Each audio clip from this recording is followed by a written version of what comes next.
Hello and welcome to another anime lore and theory video. I'm Shergok, your host, and today we are going to take a closer look at what talents are, how they work, and why Ainz Ooal can't even use them.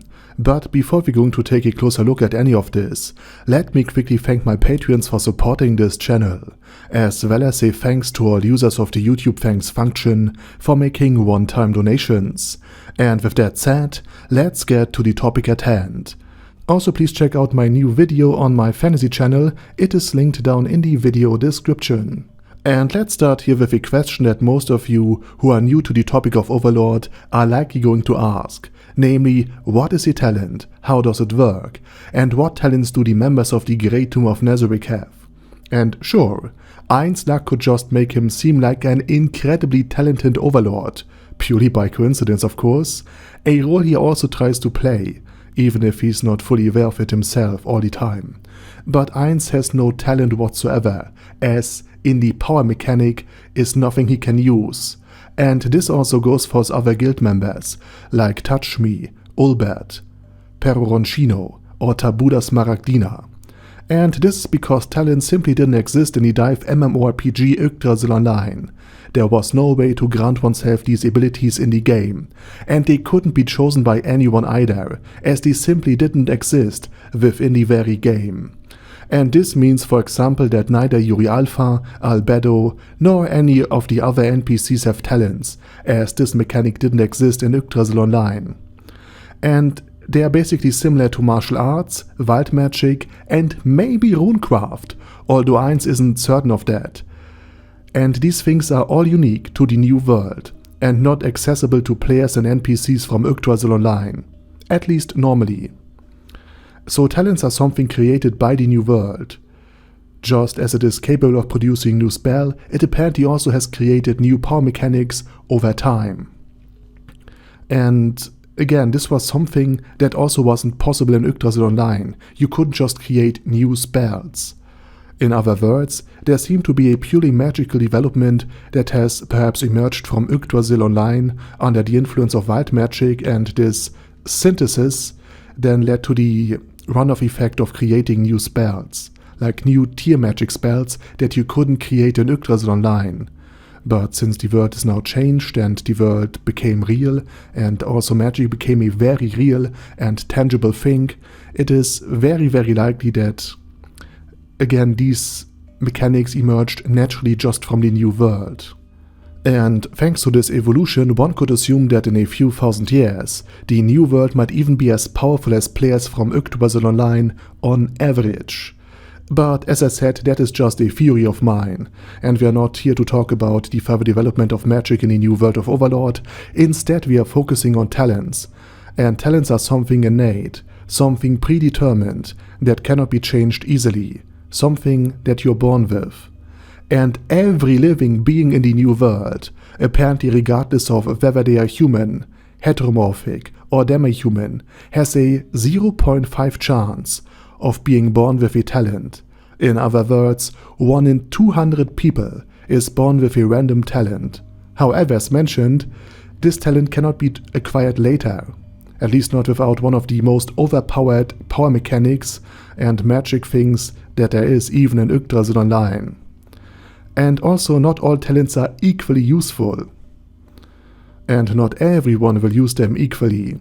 For example, a talent to learn magic more easily would be completely useless to a person who is otherwise a pure warrior, and has never held a magic wand except his own in his entire life. On the other hand, the ability to see the magic potential and power, as possessed by the headmaster of a magic academy, like Fluter Paradine is one, is extremely valuable. So it all depends on who gets what and for what this talent is then used. And with that said, let's go to each known talent in the Overlord anime. And we will start with a talent that 2 people possess simultaneously, Fluter Paradine and the new voice of Entoma, Archer Abril Firth. And the talent of the all-seeing eye, as it is called, is enormously potent in the right hand, as it allows the user to perceive the magical strength of any caster, to see how much mana they have, and what level of magic they can use. as long as this kind of strength and power is not suppressed or hidden.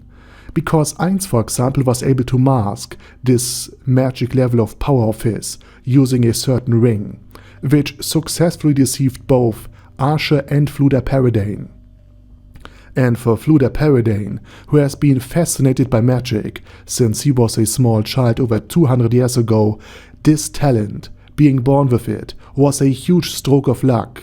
Thanks to this talent, the later court magician and the creator of the magical education in his homeland, the Overlord Empire, was able to shake it like no other, and even build an entire academy, which he runs alongside his role as the Imperial Court Mage as well. Again, this talent is extremely useful in helping to determine who even has the necessary talent and a certain aptitude for magic before they are being educated, which otherwise wouldn't be possible without investing considerable amount of resources into the education of less talented individuals, which then would be wasted. And this efficiency, that you could tell whom these resources would be well spent on and whom they would not be well spent on, is the very reason that such a strong magical culture was able to develop in the Empire, something that the Kingdom of Riestais lacks, since it doesn't have the means to search for such talented, magical individuals. Because the Empire actively searched for such people, Fluda was also the one who discovered Archer and her talent, since both of them share the same ability, and since again there was a strong culture of magical education within the Overlord Empire. In other words, this one talent enabled a whole country to search for extremely powerful, gifted magical individuals, while other talents only surface by chance. This was also used to find basically a replacement, a younger-bodied version of this old aging talent holder. And again, in the Kingdom of Riestais, for example, they do not systematically search for such talented people, which was a huge waste. And for example, Tuara's younger sister, Nina, had exactly such a talent, but again, Riestais lacked a systematic institution to find such people. So Nina's sister became a target for lust from a local noble, and Nina herself became an adventurer in an attempt to become strong enough to save her sister. And she had the magic talent, yes, what a name, I know, that allowed her to learn spells in half the time it would normally take a certain person to do so. In other words, she could have become very, very strong very quickly if she hadn't run into Clementine and had received a proper education. And considering the existence of healing magic and her young age, she might have had a good chance of eventually surpassing Fluda Paradane. But as mentioned, her highly valuable talent remained undiscovered and underdeveloped. And for the royal family, a potential magical powerhouse that is equal in power to Gazef Stronov would also have been extremely desirable and valuable. But as mentioned, the kingdom doesn't make good use of all the plentiful resources it is blessed with, which is a common theme in the story of Overlord. And the next talent is Focus Capacity, which allows its possessor, Brain Anglaus, to use martial arts normally far above the user's level. In other words, this is what allowed Brain Anglaus to even slightly injure Sheltier, even if it was just a small fingernail wound. And with this true nail clipper technique, something he should not be able to learn at all, he actually again managed to hurt a level 100 floor guardian.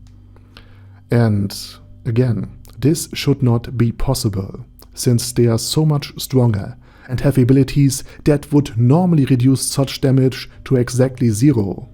And for something like that to happen to Ainz Ooal, although on a much more grand scale, even Shizo Delta, who has more attack power than Demiurge, needed a buff from Auriel Omega. So again, it is a very, very, very great thing. And next we have Evil Eye with her talent Spell Copy, which, as the name suggests, allows her to copy spells.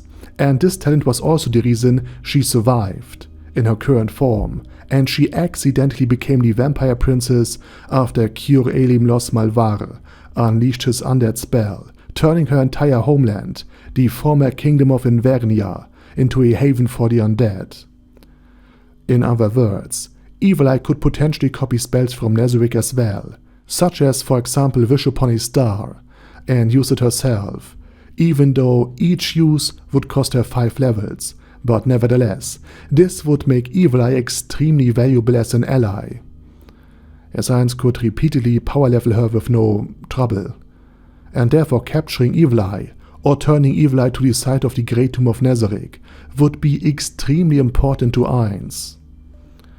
And the next talent we come to is one of the most powerful in the entire New World. Inferior Baliar has the ability to use any item, no matter how restrictive or exclusive it would normally be. In other words, he could use any item in Nezarec, from all the world items to Ainz Ooal staff and more, making his talent incredibly valuable. And fortunately, Ainz Ooal is aware of this and could potentially purchase Inferior's talent and, for example, transfer to himself, using Wish Upon a Star. Perhaps in exchange for the ring that grants infinite stamina, which Inferior needs far more urgently, considering Henry's proclivities.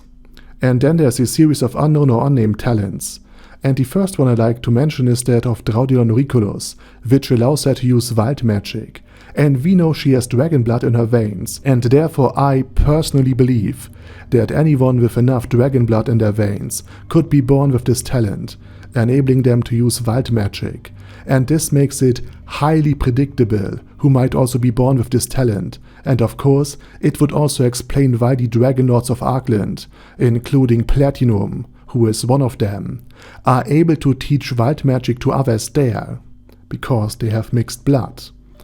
And then there's also a talent that allows one to predict the weather for the very next day, with a 70% accuracy, and this talent is called Meteorologist, and at first it might seem rather weak, but if you're the leader of an army, and know with a 70% certainty whether it will be foggy, rainy, snowy, or clear, it's quite the advantage. And then there's another talent I came across while researching for this video, and it doesn't seem very strong at first glance, and it's called Water Step, which, as the name suggests, allows one to walk on water, but only for 5 whole steps. And initially, compared to the other talents, this might seem utterly useless, but it still could be a game changer, all depending on how it is used, for an assassin crossing a moat, or for a shipwrecked survivor to stay afloat without moving for a few moments or basically hours, if he can avoid making 5 steps. It would be a lifesaver.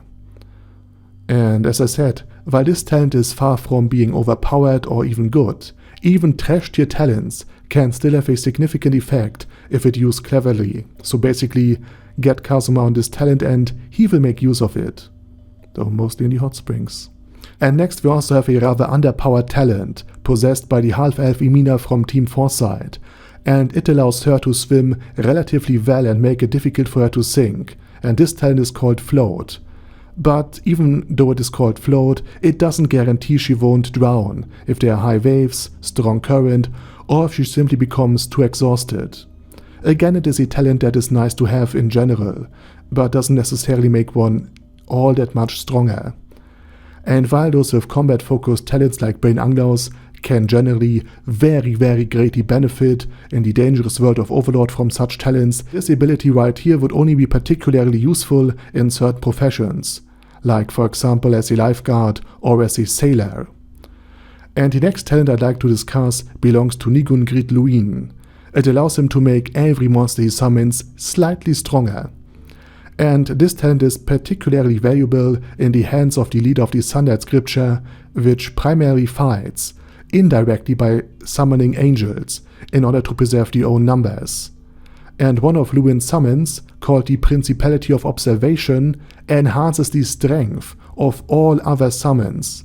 In other words, since this summon is slightly stronger, it can hold out longer, take more damage, has better defense and can dodge faster, and therefore it simply lasts longer in a battle, benefiting the entire scripture. And even if the strength boost is like 10 or even just 5%, across dozens, if not hundreds of summons, it is still a huge boost in total, even if Luin can't directly buff the strengthening effect that the Principality of Observation has in and of itself.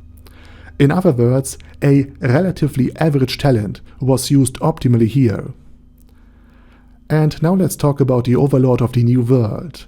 Zesshi possesses an extremely powerful talent called Psychometry, and this ability allows her to activate and use the skills of former owners of any equipped item that she holds.